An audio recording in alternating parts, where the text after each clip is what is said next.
सांसद एवं पूर्व केंद्रीय मंत्री अनुराग ठाकुर आज फरीदाबाद के पृथला विधानसभा क्षेत्र में भाजपा प्रत्याशी पंडित टेकचंद शर्मा के लिए चुनावी प्रचार कार्यक्रम में पहुंचे और जनसभा को संबोधित किया। अपने संबोधन में उन्होंने भाजपा की जनकल्याणकारी नीतियों की जानकारी देते हुए कांग्रेस को भी आड़े हाथ लिया। इस मौके पर भारी जनसमूह को देखकर अनुराग ठाकुर गदगद हो उठे।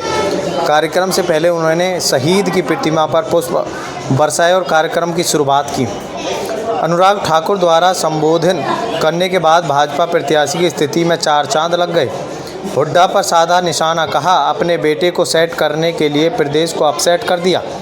जनता को संबोधित करते हुए अनुराग ठाकुर ने कहा कि जनता न दामाद और दलाल देखना चाहती है और न ही दलितों का अपमान देखना चाहती है, वह तो सिर्फ सबका साथ और सबका विकास देखना चाहती है।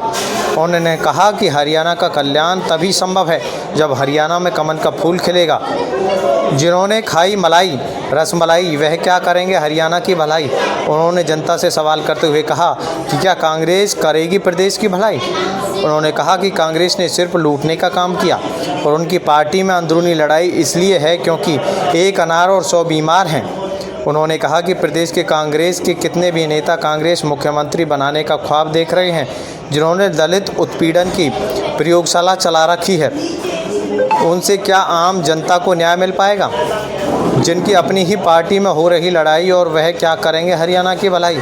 ऐसे लोगों को अपनी वोट की चोट से मारना है। उन्होंने कहा कि कांग्रेस ने हरियाणा को भ्रष्टाचार में और दलित उत्पीड़न में नंबर 1 बना गया है। ऐसे कांग्रेस के प्रदेश में नहीं रहने आने देना चाहिए, जिन्होंने कमीशन खाकर सरकार चलाई थी। भाजपा की सरकार में पिछले 10 सालों में हरियाणा खेती में, उद्योग में, ईमानदारी में नंबर 1 बना।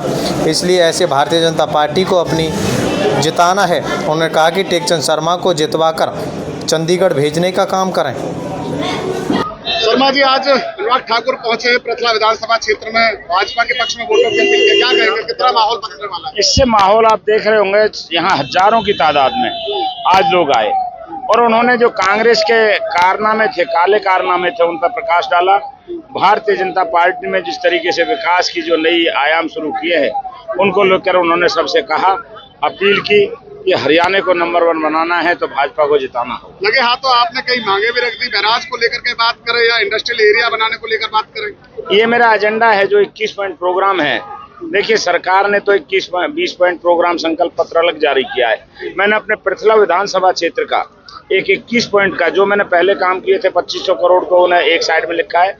दूसरी साइड में मैंने लिखा है कि काम अभी कुछ बाकी है पृथला विधानसभा क्षेत्र के।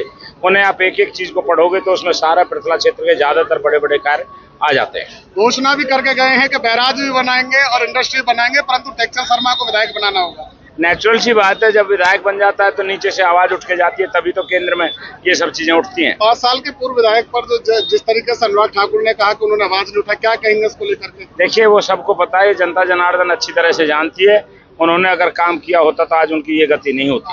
Thank you. ठीक है, पृथला विधानसभा क्षेत्र में और इसके अलावा और कई कार्यक्रम में किस तरीके देखते हैं आप?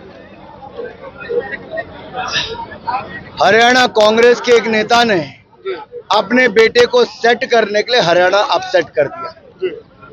दलित समाज के नेताओं का अपमान कांग्रेस में जारी है। चुने हुए वरिष्ठ नेताओं का दलित समाज से आने वालों के ऊपर जो टीका टिप्पणी हुड्डा समर्थकों ने और कांग्रेस के कुछ नेताओं ने की है, और जो महिलाओं के प्रति बार बार टिप्पणियां कर रहे हैं, और जो अपना घर भरने की पहले बात कर रहे हैं, और जो कहते हैं 50 वोट पे एक नौकरी देंगे, कोटा 2-2 हजार नौकरी का हुड्डा जी ने दे दिया है। तो मेरा सवाल कांग्रेस पार्टी से है कि क्या उन्होंने अपने कैंडिडेट्स को सरकारी नौकरियों का कोटा बांटा है? क्या 50 वोट पर एक नौकरी देने की बात कही है? और क्या कांग्रेसियों को अपने घर भरने की खुली छूट का आइडिया राहुल गांधी जी ने दे दिया है? सवाल ये खड़ा होता है कि दलितों के घर जिस तरह से कांग्रेस की सरकार में जलाए गए, हुड्डा जी की सरकार में दलित बेटियों के साथ अत्याचार बलात्कार हुए, क्या दलित समाज और हरियाणा के लोग क्या वापस बहन बेटियों की इज्जत को खतरे में डालने का काम करेंगे? अनुराग जी पूरे हरियाणा में घूम रहे हैं, अब क्या रहने वाला है इस चुनाव में? हरियाणा में तीसरी बार भारतीय जनता पार्टी की सरकार बनेगी, हैट्रिक लगेगी। दलाल और दामाद का जलवा जलाल जो हुड्डा सरकार में होता था और दलितों का अपमान होता था, अब दलाल दामाद की सरकार कांग्रेस की नहीं आने देंगे। दलितों का अपमान करने वाली कांग्रेस की सरकार नहीं आएगी। सबका साथ, सबका विकास और हरियाणा वासियों का कल्याण, ऐसी भारतीय जनता पार्टी की सरकार तीसरी बार आएगी। कमल का फूल। ठाकुर साहब, कांग्रेस के जो बड़े नेता हैं वो कह रहे हैं कि लोकसभा में तो हमने आधे में रहे, परंतु विधानसभा में हम बाजी जरूर मारेंगे।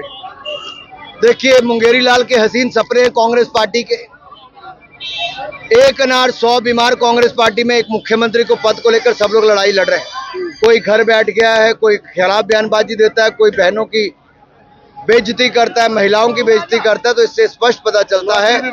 और घर भरने के लिए, नौकरी बांटने के लिए अभी से ही घोटालों की बात शुरू हो गई है। अभी घर बसानी, लुटेरे पहले पहुंच गए। Thank you, thank you, thank you.